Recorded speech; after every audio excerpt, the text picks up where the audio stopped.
प्रेम से बोलिए सदगुरु साहिब जी की जय हो। सतनाम साहिब। हे साहिब, आपका अनंत अनंत शुक्रिया, अनंत अनंत आभार। साहिब जी आपकी सर्वदा ही जय जयकार। आदरणीय सर्व संतों की जय हो। उपस्थित आदर के योग्य सभी जीवात्माओं को मेरा नमन। सतनाम साहिब। आप सब में बैठे परमपिता परमात्मा को शत शत नमन। जो मालिक की याद में किसी को याद दिला के जगा देते हैं और खुद भी जगे रहते हैं ना, वो समझो उनके ऊपर है ना, दियों के ऊपर हम एक वो लगाते ना चौरतों से शेल्टर, कि उसको प्रोटेक्शन मिलती रहे। वो प्रोटेक्शन कवर आ जाता उनके पास मालिक वाला। फिर वो भवसागर में भी रहते हैं और चलते जाते हैं चलते जाते हैं। उन्हें पता होता है अगर हम बुझ भी गए ना तो भी अपने गंतव्य पे पहुंच जाएंगे। पक्का पता होता है ना उन्हें। जिन्हें नहीं पता होता वो यकीन भी नहीं कर पाते। पता है, किसी को फर्स्ट डे आप समझाने जाओगे ना कि जी ऐसे भी भक्ति होती है, ऐसे की जाती है, ये जो आप पूजा पाठ करते हो ना ये कुछ नहीं है, ये कोई मायने। हाँ, पता पूजा पाठ ने बेकार बतावे है, देवी देवताओं ने बेकार बतावे है। अरे भाई, उनकी वैल्यू नहीं पता भी कितनी है आपको और कितनी नहीं है। जिसको पता है ना वही तो बताएगा। अब कोई यूं कह दे आपको, आपके बच्चे को जी पीएचडी करवानी है, ये पहली दूसरी कोई मायने नहीं रखती। हाँ, बता के बालका ने स्कूल में ना भेजा, पहली दूसरी ना करवानी पड़ेगी वो भी। सरगुण भक्ति भी जरूरी है करनी जीवात्मा के लिए, ये मत सोचना कि नहीं है जरूरी। अरे जब तक उसको स्कूल जाने की आदत ही नहीं होगी तो वो पीएचडी कैसे करेगा? कर लेगा?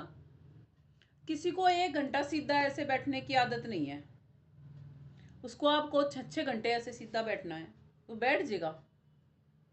क्या करना पड़ेगा उसके लिए? उसको पहले वो 1 घंटे की सीटिंग भी सिखानी पड़ेगी। कैसे सिखाई जाएगी? पहले 5 मिनट बैठो, फिर 5 मिनट से 7 मिनट बैठो, फिर 10 मिनट बैठो, फिर कहना पड़ेगा 10 मिनट के बाद सीधा 15 मिनट बैठो। क्योंकि अब आदत पड़ने लग गई ना। 15 मिनट के बाद क्या कहा जाएगा? बेटा 25 मिनट बैठना है, 10 मिनट और जोड़ ले। ऐसे करके उसका टाइम बढ़ाया जाएगा। अगर आप सोचोगे ना आज बिठाया भाई, आज ही समाधिष्ट हो जाए बंदा, ओ शाबाश, हो लिया फिर तो काम। मतलब बच्चा पैदा होते ही है ना बरिस्टर पैदा होना चाहिए था, आम इंसान कैसे पैदा हो गया ये? कहीं लगा पाना चाहिए था करोड़ों रुपए घर में नुए बरसते पांदे, है ना? कितना जॉब जाब पे लगा नहीं पाया, बता पैदा कर दिया हमने तो बालक ऐसे ही। लगा पाया आज तक किसी का ऐसे? सबने मेहनत करी है ना, सबके बालकों ने जो लग रहे हैं आज। न्यू तो नहीं कि पैदा होते ही लग गए कहीं नौकरी पे कि चलो ले कमा लिए नोट हमने तो। मेहनत करने के बाद भी कोई कोई लग पाता है, कोई कोई लग पाता ना, सारे लग जाते हैं मेहनत करने के बाद भी। किसी किसी की किस्मत जगती है उसमें भी। यूं कहते हैं सरकारी नौकरी मिलना भाई बड़ी मुश्किल बात है, किसी किसी के कर्म हुए हैं। ऐसे ही परमात्मा का मिलना ये ना भाई बड़ी मुश्किल बात है, किसी किसी के कर्म हुए हैं। परमात्मा मिलना, सरकारी नौकरी मिलना तभी करड़ा काम है। हाँ, मगर ये नहीं है कि मिलता ही नहीं है, मिलता पक्का है। करो इतनी मेहनत। ये नहीं है मिलता नहीं है, मिलता पक्का है वो। बता तो रहे हैं, गुरु गोरखनाथ के पास क्या चीज नहीं थी? आपको पता है ना गुरु गोरखनाथ जी कौन है? गुरु गोरखनाथ जी अगर किसी को नहीं पता तो जो हम नौवीं मनाते हैं ना गुग्गा पीर के नाम की, वो गुरु गोरखनाथ जी ही है जिनकी मनाई जाती है सनातन में। गुरु गोरखनाथ जी के पास, हनुमान जी के बाद गुरु गोरखनाथ जी के पास अष्ट सिद्धि और नवनिधि पूर्ण रूप से सारी थी। इसीलिए उनका गुग्गा नवमी मनाई जाती है आज भी। मनाते हो ना? अष्टमी आती है, जब कृष्ण अष्टमी आती है उसके अगले दिन गुग्गा नवमी मनाते हैं ना घरों में, तो वो गुग्गा पीर की होती है। और गुग्गा पीर कौन है? गुरु गोरखनाथ जी ही हैं। वो पीड़ाएं हर लेते थे लोगों की। कैसे हर लेते थे? मगर जिसकी पीड़ा हरते थे ना उसको कहते थे अब मुझे ही सब कुछ मान।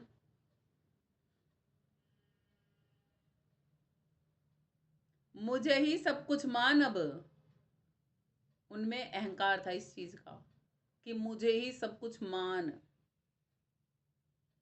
ये अहंकार था। स्वतः से कोई मानता है ना तब मजा होता है। कोई जबरदस्ती किसी से कुछ मनवाए ना, मजा नहीं होता उसमें, क्योंकि कहीं ना कहीं आप मान के भी उसको डर में ही मानोगे, अंतःकरण से अपना के नहीं मानोगे, नहीं मानोगे ना। संत हमें सरलता में चलना सिखाते हैं। आप लोगों को ये नहीं कहा जाता कि आप संसार मत जियो, संसार भी जियो। एक डॉक्टर है, कोई पेशेंट उसके पास गया है, अब डॉक्टर को उसका इलाज करने के लिए उसके चीरा लगाना है, चक्कू से चीरा लगा रहा है वो उसको, वो पेशेंट मर जाता है।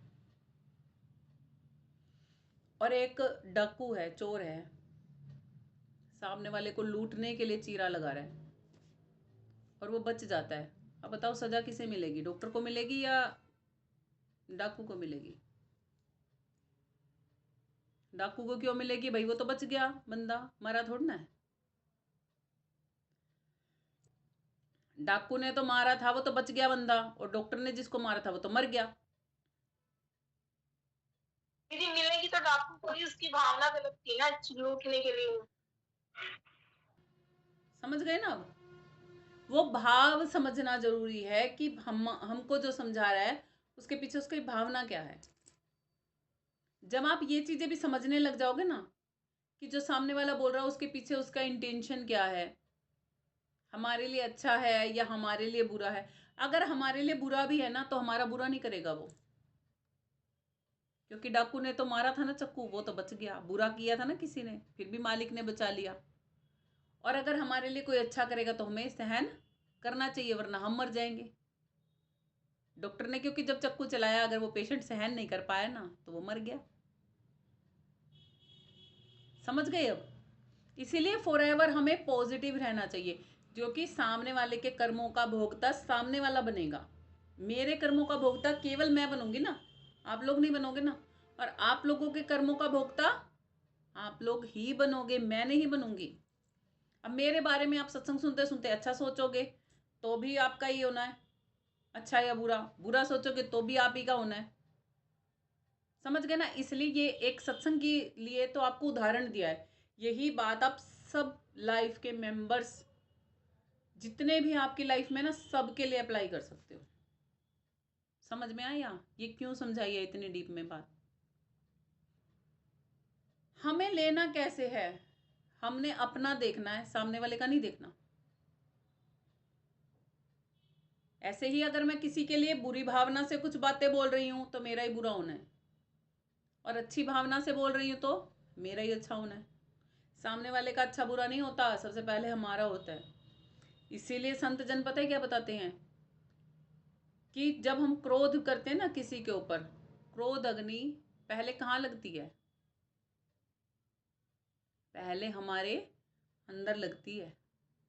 जब हमारे अंदर लगती है तभी तो बाहर आती है, जब भी बाहर आती है ना। जैसे किसी ने चूल्हे जलाए होंगे ना यहाँ पे, कभी चूल्हे जलाए हैं? चूल्हे जलाए हैं तो लकड़ी लगाते थे पहले। तो एक लकड़ी जब आग पकड़ती थी हल्की सी, तो कब दिखती कम थी ना, कम दिखती है ना शुरू शुरू वाली लकड़ी जो आग पकड़ती है।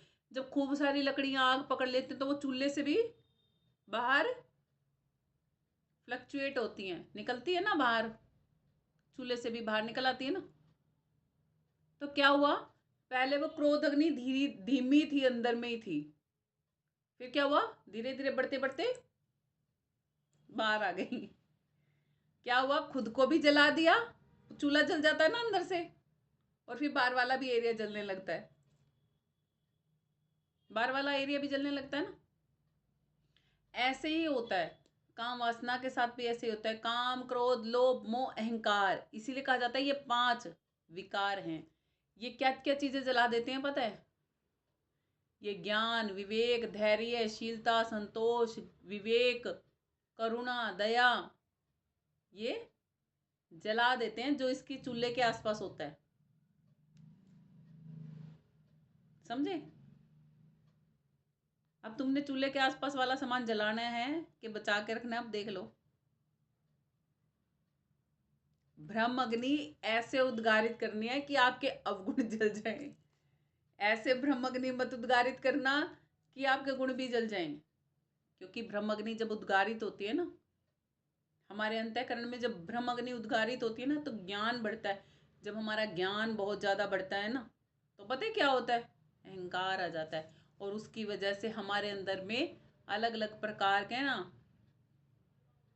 दिमाग दौड़ने लगता है कि ऐसा क्यों, वो वैसा क्यों, उसके साथ वैसा क्यों हुआ, उसके साथ ऐसा क्यों हुआ, ये क्यों हुआ, वो क्यों हुआ। समझ गए?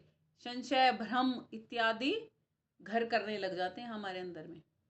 उनको हमने जगह नहीं देनी। ठीक है ना? हाँ, अगर कोई बात आपके अंतःकरण में चलती भी है ना, तो आप अपने गुरु से उसको पूछ के उसका निवारण कर सकते हैं। और साहिब कहते हैं, जा गुरु से भ्रम ना मिटे, भ्रांति न जीव की जाए, सो गुरु तुरंत त्यागे, देर मत लगाए। देर नहीं लगानी चाहिए, उस गुरु को तुरंत त्याग सकते हो आप। समझ गए? जो गुरु आपके भ्रम संशयों का निवारण नहीं कर पाता ना, उसको त्याग देने में ही आपकी भलाई है। क्यों भलाई है? क्योंकि फिर नहीं तो भ्रमों और संशयों में ही आप घिरे रह जाओगे।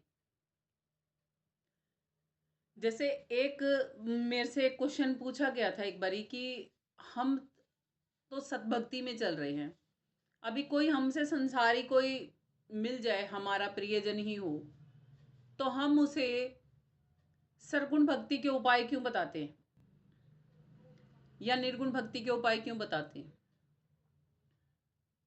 वो इसलिए बताए जाते हैं सरगुण भक्ति की या निर्गुण भक्ति के, क्योंकि वो आत्माएं सतभक्ति से जुड़ी नहीं हुई होती। वो जहाँ से जुड़ी हुई हैं उनको उतना तो बताना पड़ेगा ना, ताकि उनका सामने वाले पर पहले विश्वास तो पक्का हो सकता है फिर धीरे धीरे वो जग जाए और सतभक्ति करने लग जाए।